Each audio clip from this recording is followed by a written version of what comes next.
Eu tenho transtorno de personalidade borderline, com depressão, ansiedade, déficit de atenção e início de transtorno alimentar. Eu sabia que eu tinha depressão, ansiedade, TDAH. Eu acabei de descobrir que eu tenho borderline porque eu perguntei para minha psiquiatra qual que é o meu diagnóstico certinho, e aí ela me falou. Mas depressão eu descobri quando eu tinha 13 anos, por pesquisar na internet. Eu tinha sintomas, eu pesquisei na internet e eu vi que era depressão. Autodiagnóstico. Saudável, mas...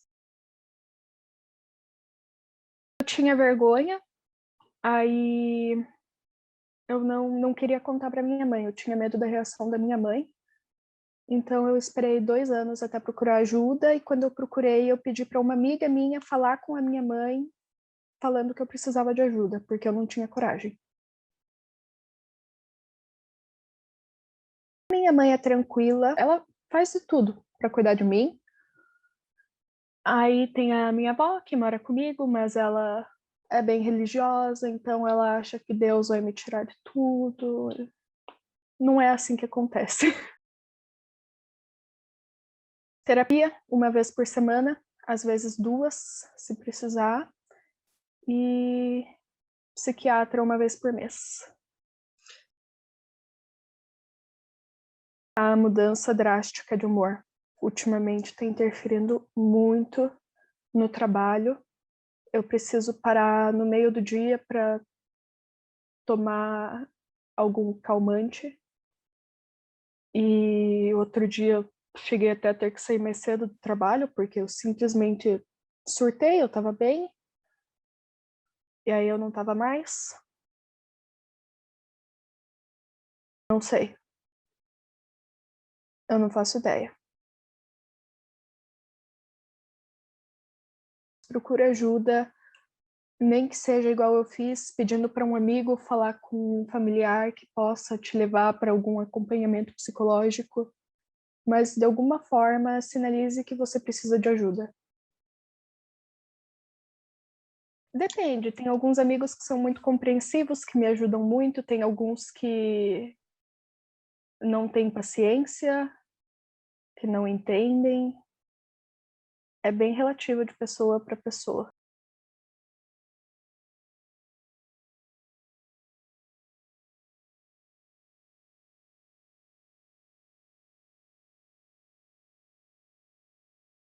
O transtorno mental é toda a perturbação, né, que o paciente tem no funcionamento emocional, cognitivo e psicológico. A maioria das pessoas tem uma predisposição genética já ao adoecimento mental, né? Elas nascem com uma predisposição, às vezes um familiar já tem, ou acontece na própria gestação, alguma mutação que predispõe a isso, mas nem sempre o paciente que nasce com a predisposição ele vai desenvolver o transtorno mental.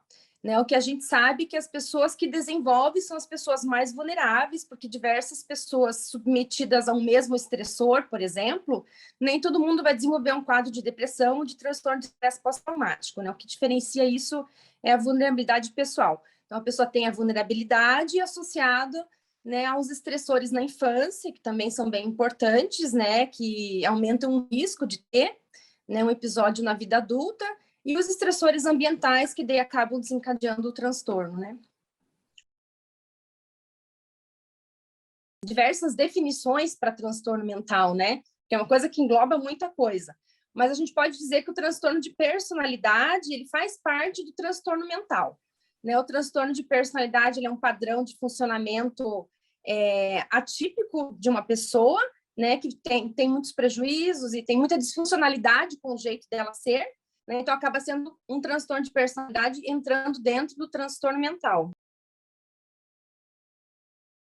A dimensão ela é categorial, assim, né? Então, é um espectro que a gente fala. Tem pessoas que têm traços de personalidade disfuncional, né? E tem pessoas que apresentam todos os critérios para determinado tipo de transtorno de personalidade. Né? Então, ela é mais realmente espectral mesmo. Tem pessoas que têm depressão leve, ansiedade grave, tem pessoas que têm essa penetrância do transtorno de personalidade em diversos níveis, assim, não é uma coisa fechadinha e igual para todo mundo. Acredito que todas as faixas etárias, o que a gente acaba recebendo de atualização médica, assim, atualização científica, desde pronto-socorro, no Brasil não tanto, né, mas fora que o pessoal acaba fazendo mais estudos, assim, desde pronto-socorro infantil, recebendo mais crianças, inclusive crianças e adolescentes com tentativas de suicídio, casos graves, né, e até adultos e idosos, né? Então, acho que pegou todas as faixas etárias, não saberia dizer assim qual a mais específica, mas aumentou a incidência de transtorno mental em todas as faixas etárias. Então, geralmente são sintomas, o core, assim, os sintomas cardinais que a pessoa tem que ter, senão a gente não faz um diagnóstico de transtorno depressivo, é o humor deprimido, claro, né? E a anedonia, que é a falta de prazer ou interesse nas atividades. Né? A pessoa tem que ter esses sintomas por pelo menos 2 semanas, né? Para a gente diferenciar alguma coisa normal e passageira, né? Então, a gente tem esse tempo. E a pessoa, ela apresenta alterações daí nos sintomas vegetativos, que são alteração de sono, para mais ou para menos, alteração do apetite, para mais ou para menos, né? O paciente tem também sintomas de fadiga, tem sintomas de agitação, vários sintomas que também, todos eles têm os seus espectros, que podem ser em maior ou menor intensidade, né? Ideação suicida, desesperança, né? Diminuição da libido, esses são os sintomas principais. Depende da gravidade da depressão, né? A pessoa pode tratar um quadro leve, geralmente basta sessões de psicoterapia, né? A atividade física sempre ajuda em todos os transtornos mentais, mas a gravidade, quando passa a ser um quadro que a gente classifica um quadro moderado a grave, ele acaba necessitando de tratamento farmacológico também. E existem os quadros ultra resistentes, os quadros mega graves, assim, bem mais graves, que daí eles acabam indo para outras formas de tratamento, como a eletroconvulsoterapia, por exemplo. Temos um número grande parcela desses 300 milhões e poucos são brasileiros. O que assim, a gente pode informar é que o SUS ele dispõe de tratamentos para todos os transtornos mentais, inclusive esquizofrenia e transtorno bipolar, com medicações que são mais caras, que são medicações de alto custo, digamos assim. Para ter esse acesso, o paciente ele tem que ser atendido numa rede, né? E eu acho que o problema maior está nessa rede, que tem poucos profissionais, né, psiquiatras, para fazer a avaliação e encaminhar. Mas o tratamento é disponível. Então, tem essa parte do paciente não buscar o tratamento, realmente por achar que não tem uma doença ou que não seja necessário, que ele consegue ir levando, né, por não ter a disponibilidade do profissional. Porque o fármaco, a medicação existe no SUS. Para melhor entendimento, assim, acho que é mais fácil explicar um pouquinho assim, que nós temos os transtornos depressivos e temos os transtornos ansiosos. Né? A ansiedade, ela é um sintoma, como a pessoa fica ansiosa, está preocupada com uma prova, e triste quando a pessoa, né, é um sintoma também, quando acontece alguma coisa, a pessoa se sente triste. Né? Então, dentro dos transtornos depressivos, a gente tem transtorno depressivo bipolar, tem a distimia, tem transtorno depressivo recorrente. E dentro dos transtornos de ansiedade, então, nós temos o transtorno de ansiedade generalizada, o transtorno do pânico, o transtorno ansioso social, que é a fobia social. Então, assim, acaba ficando que não dá para diferenciar, são completamente diferentes. Né? Então, o transtorno depressivo, a pessoa tem aqueles sintomas, e quando fala de forma geral de transtornos de ansiedade, o mais comum que as pessoas acabam se referindo é o transtorno de ansiedade generalizada. O transtorno de ansiedade generalizada é um transtorno onde o paciente tem sintomas somáticos, né, taquicardia, falta de ar, aperto no peito, boca seca, associado a uma preocupação excessiva com relação a algo que não vai acontecer. Né? Então, eles são transtornos diferentes. Mas o transtorno depressivo, ele pode ter, um paciente com transtorno depressivo, ele pode ter só alguns sintomas de ansiedade, né, que dê uma característica, às vezes, da personalidade dele, não necessariamente ele tem o transtorno de ansiedade junto, ou ele pode ter o transtorno depressivo associado a algum transtorno de ansiedade comórbido, né, e às vezes pode ter até 3 transtornos juntos ao mesmo tempo, desde que eles preencham os critérios separadamente para cada um deles. O que diferencia, assim, uma normalidade de uma patologia que a psiquiatria vai tratar é a intensidade do sofrimento que a pessoa sente e a disfuncionalidade que ela tem em vários ambientes, né? Não às vezes só em casa, ou só na escola, ou só no trabalho, né? Então, a diferença está na intensidade com que isso acontece e na disfuncionalidade. E todo mundo, é normal as pessoas ficarem tristes, ficarem ansiosas, tendo um pouquinho de medo de contaminação, ainda mais agora com o Covid, então lavar mais a mão, não quer dizer que isso vai ser um transtorno obsessivo-compulsivo, né? Mas a partir do momento que esses sintomas começam a interferir no dia a dia da pessoa, acaba sendo considerado uma patologia. O borderline entra dentro dos transtornos de personalidade. Uhum. Na psiquiatria, a personalidade de uma pessoa, começa a ser formada na infância, né, e na adolescência, porque a gente só faz o diagnóstico de transtorno de personalidade a partir dos 18 anos, né? Antes disso, a pessoa está com a personalidade dela em formação, né? Então, a partir dos 18 anos, quando a pessoa apresenta várias características que são disfuncionais, dependendo do conjunto dessas características, acaba entrando dentro de algum transtorno de personalidade. De transtorno de personalidade borderline, então, geralmente, ele também é chamado fronteiriço, né? Ou de instabilidade emocional. A pessoa apresenta muita instabilidade no humor, daí acaba entrando outra coisa, confundindo muito com bipolar, né? Fala assim, muda muito de humor, é bipolar. Não, às vezes pode ser de transtorno de personalidade borderline mesmo. Então, a pessoa apresenta algumas características, como essa instabilidade de humor, relacionamentos, assim, onde enaltece a pessoa e depois não gosta mais.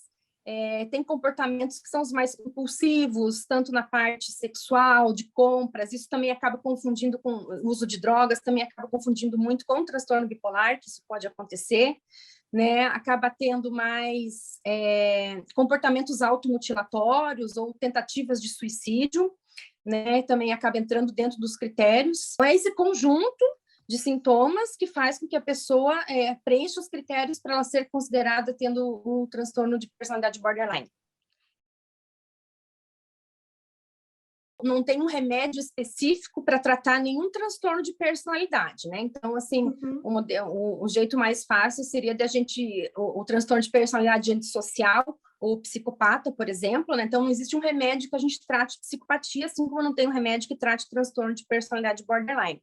A gente trata as comorbidades, porque geralmente o paciente tem um sofrimento, ele tem um transtorno de ansiedade, ele tem um transtorno depressivo, isso acaba exacerbando, pode ter um transtorno bipolar, né? Então, ou às vezes a gente trata alguns sintomas pontuais, assim, que são muito disfuncionais, como a impulsividade. O tratamento é basicamente farmacológico e também com psicoterapia. Ele acaba entrando na vulnerabilidade, mas claro que a pessoa não o transtorno em si, mas o estressor, que é o estresse que ela vivencia na vida dela por ter essas características, então ela acaba adoecendo também, tendo outros transtornos. Pode desenvolver transtorno depressivo e transtorno de ansiedade, né? Não necessariamente a pessoa tem uma coisa e ela vai ter a outra, mas ela também já é mais propensa a desenvolver. Quem é propenso a desenvolver um transtorno é propenso a desenvolver mais de um transtorno. O tratamento sempre é importante, porque a gente percebe assim, no consultório que os pacientes, quando eles vêm buscar ajuda muito tarde, né?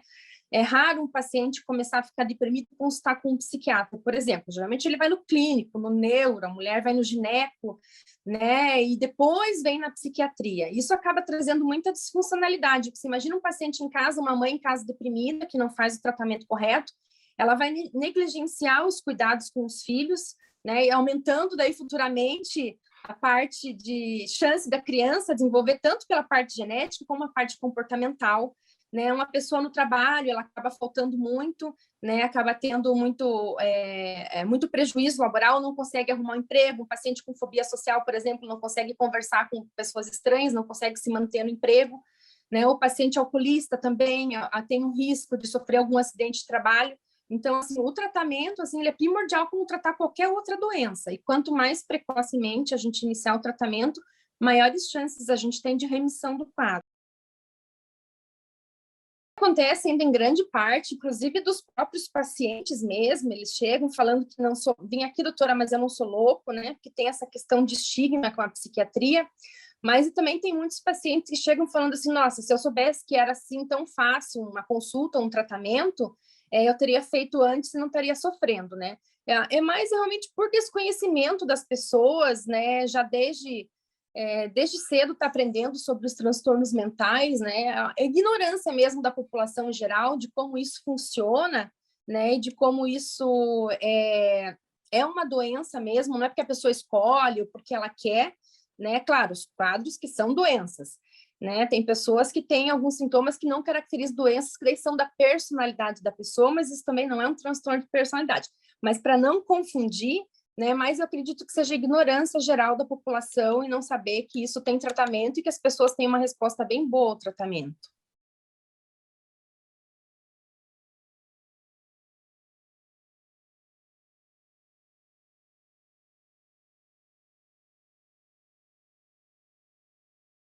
Eu tenho depressão e TDAH e transtorno de ansiedade generalizada.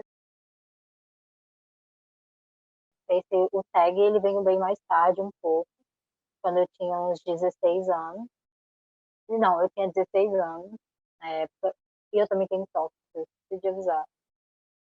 O de toque veio quando eu tinha 15 anos, e o de depressão, que eu tenho depressão crônica, veio quando eu tinha uns 4 anos de idade, logo quando meu pai foi embora. Então, eu fui a psicólogo e ele me passava algumas atividades laborais para eu fazer, e daí ele começou a notar padrões nas minhas atividades e na forma como eu falava e como eu escrevia, sobre o que eu escrevia, também foi feito um diário, e daí eu descobri assim o transtorno, a depressão crônica. A pedagoga, ela começou a achar estranho algumas coisas que eu fazia, e daí ela chamou minha mãe para conversar, e daí minha mãe me levou para poder fazer o diagnóstico. Se você perceber algumas coisas sobre você, você pode falar mais sobre isso, sabe? E procurar. Sonho eu tenho até hoje, é recorrente, mas uma vez que eu tentei ficar minha vida, eu tinha 17 anos, 17 para 18, assim. Foi logo quando eu me assumi para minha mãe, mas o meu primeiro episódio de overdose foi quando eu tinha 8 anos de idade. Eu não entendia muito bem o que eu estava fazendo, mas eu compreendia que eu queria parar de existir. Daí eu lembro que eu sabia onde minha mãe guardava os medicamentos dela e eu peguei alguns deles. Minha mãe também tem depressão e ansiedade, e ela tem transtorno de bipolaridade também. Eu sabia onde guardava, eu peguei, daí eu fiquei dois dias em coma mesmo, assim, sem acordar, e daí depois eu vim para casa, no qual eu fiquei um dia dormindo direto, porque ainda eu estava meio sonolenta. Aí eu acordei já batendo nos móveis, porque eu queria muito levantar e fazer minhas coisas sozinha. Só que eu não podia, porque eu não conseguia. Mas também já me mutilei nas telas, mas eu até atualmente eu tenho tentado me manter sã, tentando, tipo, não só com medicamento, mas fazendo o que eu posso no momento, sabe? Porque tem muitas coisas que a gente não pode fazer no momento. Porque, por exemplo, eu tenho a convicção que se eu pudesse, eu estaria num lugar melhor, uma condição melhor, mas no momento eu não posso, porque se eu me apressar, minha saúde mental vai para baixo. Não é algo que eu pretendo fazer, voltar. Eu não quero voltar ao que eu era antes. Eu já senti muito medo de estar sozinha comigo mesma. Hoje em dia eu gosto até muito da minha companhia. A minha cabeça é muito mais agitada do que o meu corpo é. Então, eu tenho que me ocupar para que eu não fique pensando muito, porque pensamento em excesso não é legal. Você pensa muito sobre sua vida.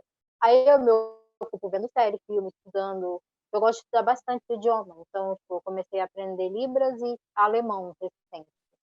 Então, eu gosto disso. Eu faço isso para me ocupar. Eu tenho muito essa questão de não achar que eu sou querida e requerida no lugar. Então, quando, por exemplo, sou chamada para sair, eu começo a ter uma ansiedade muito grande. Então, eu já acordo muito cedo, eu tenho que, sei lá, por exemplo, se eu vou sair para uma festa, eu quero acordar cedo, eu quero ter certeza que meu cabelo está impecável, eu quero ter certeza que a minha roupa é a ideal que eu vou usar. Eu experimento roupa de madrugada, acordo cedo, e daí eu já deixo preparado tudo certinho para mim, porque quando eu acordar e eu precisar sair, eu já tenho tudo, eu já coloco para sair. Mas, por exemplo, é de noite, eu sei que eu tenho um pouco as amizades. Daí, quando eu sou chamada para sair, eu meio que parece que eu fico, sei lá, eu fico muito eufórica. Qual é esse lance de abandono? Porque logo quando meu pai foi embora, e meu pai não morreu, meu pai simplesmente falou assim, não quero ser pai, e foi embora para Londres. Aí eu sinto muito isso, quando eu tenho a percepção que alguém está me deixando, aos pouquinhos, minha ansiedade e os aspectos da depressão vão aumentando muito, e meu toque aumenta muito, porque antigamente eu era pior em toque. Eu fiz o tratamento com a psiquiatra e também me controlando, porque quando tem alguma coisa, não adianta nada você só tomar um medicamento, você também tem que mudar alguns hábitos seus para o medicamento funcionar. Então, por exemplo, na época quando eu tinha esses transtornos, por exemplo, se eu tivesse sentindo uma dor aqui, eu tinha que fazer essa dor ser igual a daqui, sabe? Se eu tivesse, por exemplo, um cortezinho aqui, eu fazia do outro lado para poder ser igual. Mas quando eu sinto que eu estou fazendo esse lance de... E quando eu sinto essa ansiedade para sair, eu sinto que as pessoas estão me abandonando, meu toque volta, mas não questão de dor. Eu começo a querer um dedo, dois dedos, três, para ter tudo. E também eu fico me beliscando muito, essas coisas aqui, quando estou ansiosa. Quando eu percebo, já está vermelho, roxo, o braço. Mas aí quando eu sinto, mas o que eu mais sinto imediato é o estômago, porque afeta pra caramba, porque eu tenho síndrome do intestino, do estômago irritado. Daí eu pego, quando eu sinto que eu estou sendo abandonada, esse é o gatilho principal, quando eu sinto que estou sendo deixada de lado. Então, minhas relações pessoais estão muito, tipo, assim, eu tenho que, os meus amigos partem do princípio que eles precisam pelo menos uma vez por semana conversar comigo para poder meu cérebro não pensar, nossa, então eu estou sendo deixado embora, sabe? Então eu tenho esses amigos que eles fazem isso, sabe? Mas uns outros não importa, mas não é alguma coisa que vai me machucar. Mas é porque os principais eu sei que eles me mandam as mensagens. Quando eu começo a chorar, independente, eu sinto, começo a ter crise de ansiedade. Eu costumo dizer para minha mãe que é como se eu estivesse sentindo um avião no meu peito, sabe? Pressionando assim o tempo inteiro. O tempo inteiro, meio Lex Gray. O tempo inteiro pressionando o meu peito e eu não consigo sair daquilo. Às vezes, eu tenho por exemplo, o último que eu tive, eu não conseguia abrir o olho, não conseguia me mexer a perna assim direito. Mas depois que me acalmo, eu começo a sentir muita dor de cabeça, porque eu tomo o medicamento que o médico me recomendou, que é o clonazepam, sublingual. É Rivotril, porque clonazepam é alternativo. Só recentemente que minha mãe começou a validar as minhas crises de ansiedade. A segunda vez foi essa que eu não conseguia andar e abrir os olhos, e a primeira foi anterior a essa. Mas antes, ao invés dela fazer algo que pudesse tipo, fazer com que eu me acalmasse, ela vinha com sermões e falava, não, porque eu também tenho isso e você não me vê fazendo isso e tudo e tal, essas coisas assim. Mas principalmente só com minha mãe mesmo, porque é o que eu tenho mais convívio. Mas questões de amigos, assim, tá? Minha madrinha principalmente também é outra que nega a acreditar que eu tenha, porque eu nunca choro na frente dela, então eu não tenho depressão. Eu rio bastante, então eu não tenho depressão. Mas na real não é isso, porque depressão é alguma coisa bem mais interna, Porque, tipo assim, tem épocas que a gente fica assim, maravilha, sabe? Tipo assim, a gente sai todo dia, a gente tem uma vida agitada. Tem dias que a gente sente que a gente tem depressão. Mas tem um dia que do nada você acorda assim, do nada, você acorda meio que sem sentir nada. Porque As pessoas depressão é não realmente. entendem. Porque a pessoa acha que depressão é alguma coisa assim, triste. Mas não é Uhum. isso. Você não sentir nada. Você fica apático da situação. Você pode ter alguma crise de choro, mas é por causa de alguma coisa que acontece no seu cérebro que te dá esse choro. Mas a minha mãe, principalmente, minha família, minha madrinha, minha avó, meu avô não, porque meu avô tem Alzheimer, então ele tá. Meus amigos, eles são bem compreensíveis quanto a isso, porque eles também têm, sabe? Eu começo a alucinar. Eu já tive um episódio no qual eu estava deitada na cama, virada para a parede, e eu comecei a enxergar espinhos na minha parede, e o meu corpo ele me projetava para a parede, só que ao mesmo tempo eu sentia que ao encostar na parede eu sentia muita dor mesmo, sabe? Mas uma das coisas que me fazem tipo, ajuda assim é o meu gato, porque meu gato na cabecinha dele, ele acha que ele é muito forte, ele acha que se ele pegar com a boca dele na minha nuca e me puxar, ele vai me tirar do perigo. Aí, quando eu sinto que eu estou sendo puxada, me dá um start para a realidade, entendeu? Tipo assim, aqui é o real, aqui é o real, aqui é o real, aqui é o real. O que está ali não é o real, Uhum. sabe?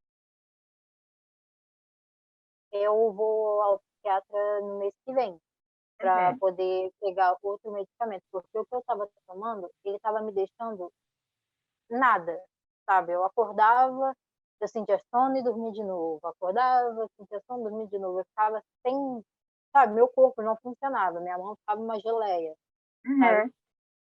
Mas eu não faço tratamento psicológico, eu não faço acompanhamento. Eu tenho, sei lá, na realidade eu não sei se eu tenho. Eu tenho o quê? Dois amigos, na verdade. Tem uma guria que eu gosto. Ela pode ser considerada minha amiga, mas não é a minha amiga, sabe? Uhum. Eu realmente não gosto dela. Mas eu, pra poder, eu não sei se série considera, mas eu gosto muito de rever série, então estou revendo série, mas revejo série, filme. Mas minha rede de apoio é meio reduzida mesmo, não tenho grandes ajudas mesmo. Nem Uhum. quando realmente preciso. É só eu digo para que as pessoas elas também aprendam a confiar nelas mesmas, tá? E também validarem todos os sintomas que elas têm, porque é muito comum a gente ter vergonha disso, mas é o que você é. Então, você aprendendo a confiar em você mesmo, eu sei que no início é difícil, porque no início, às vezes você saiu de uma tentativa de suicídio, você saiu de algum lugar que você não gosta, mas a partir do momento que você começa a confiar em você mesmo e validar os seus sintomas e validar as suas coisas, o seu cérebro, você mesma, começa a ser sua fonte, sabe? Sua rede, sua casa. Porque, porque é isso, a gente, ok, a gente tem que procurar o tratamento psicológico. E o psiquiátrico, às vezes, neurologista também, para poder fazer uma tomografia do seu cérebro, para que você entenda melhor uma ressonância, sei lá, o que for preciso. Mas é necessário procurar também esses profissionais e usar os medicamentos. E se, tipo assim, não te faz bem, assim, faz ficar mole, assim, vá de novo, procure outro medicamento. Uma hora você vai encontrar o que é um para você, sabe? Uhum. Porque a, nem sempre só você e você também tem que reconhecer que nem sempre só você e você te faz necessário. Às vezes é necessário a intervenção de medicamentos, porque o química cerebral é a que fica defasada por causa de depressão. Então, quando você ingere uma química, o seu cérebro trabalha porque ele está deficiente de química. Então, o medicamento atua nisso. Então, não tenha também vergonha de usar medicamento, porque não é questão de fracasso. É você reconhecer que para você ter êxito na sua vida, você precisa de algo. Assim como você precisa de respirar porque tu precisa, medicamento Uhum. é o que você necessita. Então, eu acho que também é confiar no seu, nos seus sintomas, é confiar em você mesmo, procurar ajuda, principalmente falar, quando você for procurar ajuda, falar tudo. Não ter vergonha de algumas coisas. Porque os médicos, eles já ouviram mais absurdo que você possa imaginar. Então, o que você tem, talvez seja um micro absurdo que ele vai ouvir no dia. Talvez outra pessoa vai chegar lá e falar uma coisa que você acha que, se a pessoa falasse, você está assim, quê? Sabe? Mas, na real, o médico está ali para te ajudar, sabe? Então, é Uhum. confiar em você, para aceitar as suas coisas e também que questões anote no papel para poder, quando você chegar lá, ao invés de você precisar falar, você fala, ó, esses são os meus padrões, aconteceu isso, você entrega, o médico vai ler, e ele vai falar assim, olha, você vai falar as coisas que você tem, que você pode fazer, dar o diagnóstico e também procurar também fazer alguma atividade física, né?